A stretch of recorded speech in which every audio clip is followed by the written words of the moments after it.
क्या आप अपने इंग्लिश कम्युनिकेशन स्किल्स को बूस्टअप करना चाहते हो, इम्प्रूव करना चाहते हो, या स्टार्टिंग से आप इंग्लिश लैंग्वेज या कम्युनिकेशन स्किल्स सीखना चाहते हो फ्रॉम द बिगिनिंग?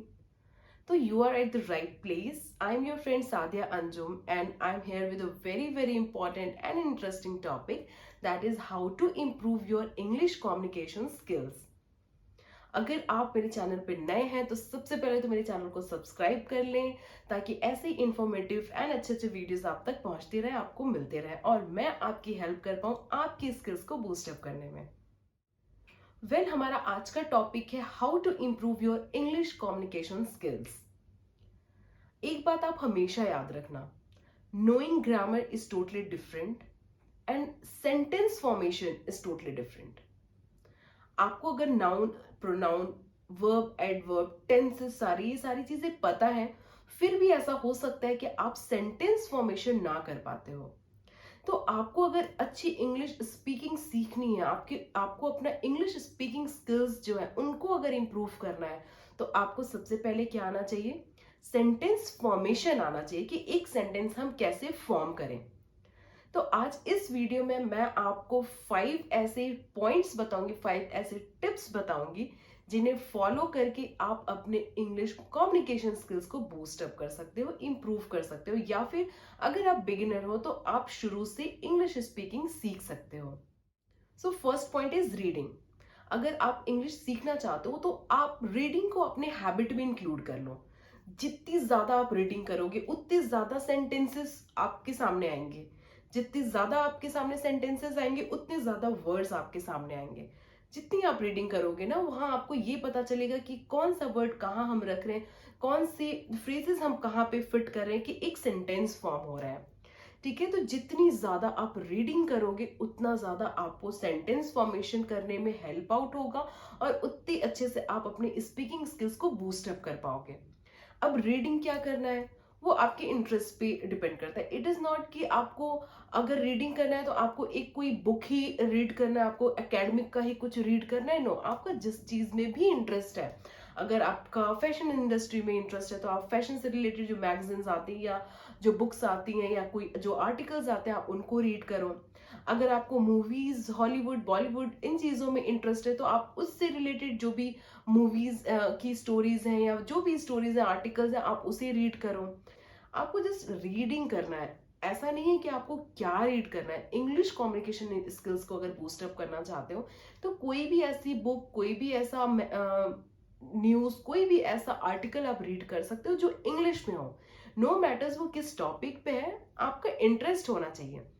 जैसे कि अगर आपका इंटरेस्ट है साइंस में बहुत ज्यादा, कि ये चीज कैसे हुई, ये एक्सपेरिमेंटल चीजों में आपका बहुत ज्यादा इंटरेस्ट है, तो आप जब रीड करोगे ना तो एक तो आपका इंटरेस्ट लेवल डेवलप होगा. तो इंटरेस्ट जब डेवलप होगा तो ज्यादा से ज्यादा चाहोगे और रीड कर लूं, और एक और पेज रीड कर लूं, एक और टॉपिक रीड कर लूं, एक और नया चैप्टर रीड कर लूं. तो अपने इंटरेस्ट की फील्ड की बुक या आर्टिकल अगर आप रीड करते हो तो आपका रीडिंग में इंटरेस्ट बढ़ेगा. अब रीडिंग में इंटरेस्ट बढ़ रहा है और आप रीड कर रहे हो, नए नए सेंटेंसेस आपके सामने आ रहे हैं, नए नए फ्रेजेस आपके सामने आ रहे हैं, नए नए वर्ड्स आपके सामने आ रहे हैं, तो इससे आपकी स्पीकिंग स्किल्स बूस्ट अप होंगी. है ना, कब कौन से वर्ड्स किन फ्रेजेस के साथ फिट हो रहा है, किस वर्ब के साथ क्या चीज जा रहा है, किन कैसे एक सेंटेंस फॉर्म हो रहा है, इसमें आपको हेल्प आउट होगा. Next is writing. देखो, आप जब बोलते हो तो जाहिर है कोई ना कोई आपको सुन रहा होता है, लेकिन जब आप लिखते हो तो आप खुद अपनी लिखावट, जो आपकी राइटिंग होती है, उसे आप खुद देखते हो. तो आप जब स्पीकिंग सीख रहे हो, आप अपने स्किल्स को बूस्टअप करना चाह रहे हो, तो आप सेंटेंसेस फॉर्म करो, नए नए वर्ड्स का यूज करके, नए नए फ्रेजेस का यूज करके सेंटेंसेस को फॉर्म करो और उसको लिखो. जितना ज्यादा आप लिखोगे उतने ज्यादा आपके सेंटेंस फॉर्मेशन में हेल्प आउट होगा और उतना ज्यादा आपको कॉन्फिडेंस आएगा इंग्लिश स्पीकिंग का. जब तक आप लिखोगे नहीं, प्रैक्टिस नहीं करोगे, नए नए नए सेंटेंसेस नहीं फॉर्म कर पाओगे, और सेंटेंसेस नहीं फॉर्म कर पाओगे तो आप इंग्लिश बोल नहीं पाओगे.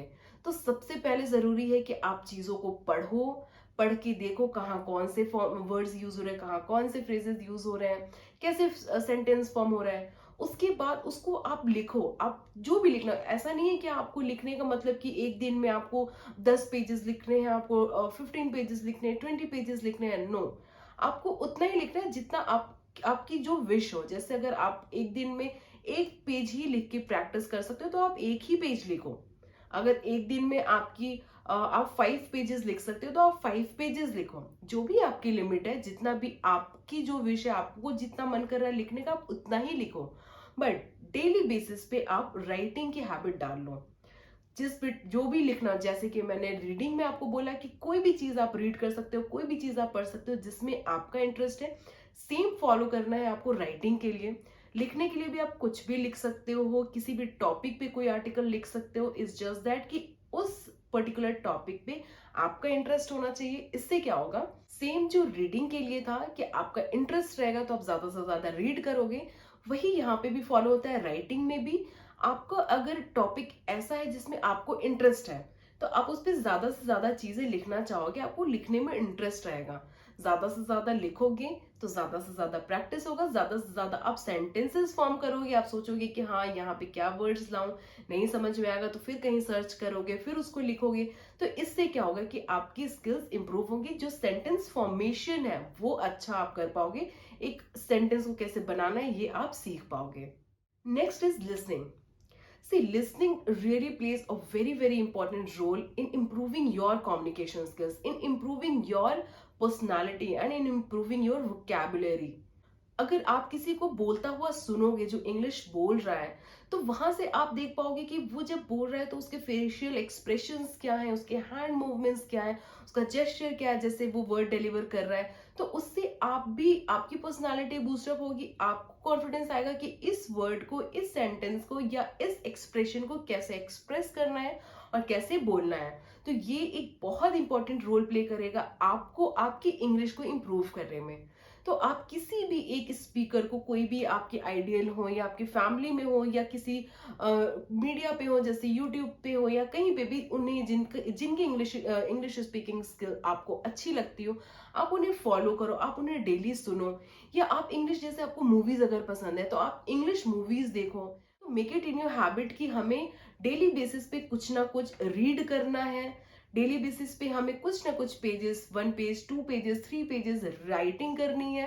उसके बाद से हमें डेली बेसिस पे कुछ ना कुछ क्लिप, किसी ना किसी टॉपिक पे 10 मिनट्स का क्लिप, 20 मिनट्स का क्लिप, 1 आवर का क्लिप, आप पे डिपेंड करता है कि आप कितना टाइम निकाल पा रहे हो खुद के लिए। उतनी देर का क्लिप ले लो, वीडियोस देखो और उसको सुनो और समझो। उसके बाद खुद कोशिश करो कि आप भी बोल पाओ जैसे वो लोग बोल रहे हैं। Next is be connected with those who speaks English. ये मेरा फेवरेट टिप है। ये ऐसी एक टिप है जिसे मैंने खुद फॉलो किया है। आप अगर उन लोगों के साथ रह रहे हो जो खुद इंग्लिश बोल रहे हैं, then it is so obvious कि आप भी उनसे इंग्लिश में बात करोगे। और अगर आप डेली बेसिस पे इंग्लिश में बात कर रहे हो तो आपकी कम्युनिकेशन स्किल्स इंप्रूव होंगी, आपका लैंग्वेज इंप्रूव होगा। तो ये आपको बहुत ज्यादा हेल्प करेगी आपकी स्पीकिंग को बूस्ट अप करने में, इंप्रूव करने में। आप देखो, अगर आप वर्किंग हो तो आपके ऑफिस में, अगर आप स्टूडेंट हो तो आपके कलीग्स में, अगर आप फैमिली मेंबर में देखोगे कौन ऐसा है जो इंग्लिश बोलता है, फ्रेंड सर्कल में देखो कौन ऐसा है जो इंग्लिश बोलता है। हमेशा कोशिश करो ऐसे लोगों के बीच में रहने के लिए जो इंग्लिश बोल रहे हो, ताकि आप उनसे इंग्लिश में बात कर सको, ताकि आपके अंदर एक कॉन्फिडेंस बिल्डअप हो, ताकि आप ज्यादा से ज्यादा बात करो, ज्यादा से ज्यादा सेंटेंसेस फॉर्म करो, या उनकी बातों को भी सुनो, वो कैसे बोल रहे हैं उसको ग्रैब करो और फिर आप खुद बोलो। It is not about English language only. अगर आप कोई भी अदर लैंग्वेज सीखना चाहते हो, आप अगर बंगाली सीखना चाहते हो तो आप बंगाली पर्सन जो होंगे उनके साथ रहो, वो बोलेंगे, उनको सुनो कैसे बोल रहे हैं, आप बोलो, वो अगर आप गलत हो रहे तो सामने वाला करेक्ट करेगा आपको। तो इससे आपका जो लैंग्वेज वो इंप्रूव होगा। तो किसी भी लैंग्वेज को सीखने के लिए आप उन लोगों के बीच में अगर रहो जो वो लैंग्वेज, वो पर्टिकुलर लैंग्वेज बोल रहे हैं। जैसे कि अगर हम आज बात करें इंग्लिश लैंग्वेज की, तो आप उन लोगों के पास रहो, ज्यादा से ज्यादा कोशिश करो रहने की जो इंग्लिश बोल रहे हैं। तो इससे क्या होगा, आप भी उनसे इंग्लिश में बात करोगे और आपकी कम्युनिकेशन स्किल इंप्रूव होगी। Next is surround yourself with English. Speak English, right English, read English, eat English, sleep with English. बिल्कुल इंग्लिश इंग्लिश इंग्लिश हर जगह। जैसे कि अगर आपको फ्रेंड के पास जाना है तो आप उसी फ्रेंड के पास जाओ जो इंग्लिश में आपसे कम्युनिकेट करे। घर में भी अपने भाई बहन एल्डर से बोल दो कि भाई आप मुझसे ज्यादा से ज्यादा कोशिश करो, सारी चीजें तो नहीं हो सकती बट यस, ज्यादा से ज्यादा आप ट्राई करो कि मुझसे इंग्लिश में बात करो। अगर आपको मूवीज देखनी है तो इंग्लिश में देखो, अगर आपको कोई आर्टिकल पढ़ना है, न्यूज़पेपर पढ़ना है तो आप इंग्लिश में पढ़ो। जितना ज्यादा आप इंग्लिश सुनोगे, पढ़ोगे, देखोगे, बोलोगे, उतना ज्यादा इंप्रूव होगा। And next and very last is consistency. ये सिर्फ इंग्लिश के लिए नहीं, किसी भी काम को सीखने के लिए, अगर आप फुटबॉल खेलना सीखना चाहते हो या फिर आप चेस खेलना सीखना चाहते हो, किसी भी चीज को सीखने के लिए, किसी भी स्किल को डेवलप करने के लिए कंसिस्टेंसी बहुत ज्यादा जरूरी है। तो इंग्लिश स्पीकिंग स्किल्स को भी सीखने के लिए कंसिस्टेंसी बहुत ज्यादा जरूरी है। ऐसा नहीं कि 4 दिन आपने फॉलो किया कि मुझे रीडिंग करनी है, राइटिंग करनी है, बोलना है, अपने दोस्तों से बात करनी है और मैगजीन्स पढ़ना है, और फिर 4 दिन के बाद आपने छोड़ दिया। नो, उससे कुछ नहीं होने वाला। आपको कंसिस्टेंट होना पड़ेगा। आप कंसिस्टेंट रहोगे तभी आप डे बाय डे इंप्रूव करोगे। ऐसा अगर आपने फॉर एग्जांपल 10 डेज आपने सारी चीजें फॉलो की कि हाँ मुझे इंग्लिश इंप्रूव करना है, ये चीजें हमें फॉलो करनी है, 10 डेज तक आपने बिल्कुल उसे अच्छे से फॉलो किया, 10 डेज में आपको 10% या 5% इंप्रूवमेंट नजर आ रही है, फिर 10th डे पे आपने छोड़ दिया कि अब नहीं करना मुझे, तो उससे क्या होगा, जो आपने 10% इंप्रूव किया था वो भी आप पीछे चले जाओगे और नई चीज तो आप सीख ही नहीं पाओगे। तो किसी भी चीज को सीखने के लिए, इंग्लिश हो या कोई भी स्किल हो या कोई भी गेम हो या कोई भी ऐसी चीज हो, सीखने के लिए कंसिस्टेंसी इज वेरी इंपॉर्टेंट। तो अगर आप इंग्लिश स्पीकर बनना चाहते हो तो यहाँ पे भी आपको कंसिस्टेंट रहना पड़ेगा। So this was all for today's video. I hope कि आपको वीडियो पसंद आया हो, इन्फॉर्मेटिव लगा हो। If yes then please hit the like button and also do subscribe to my channel. Thank you.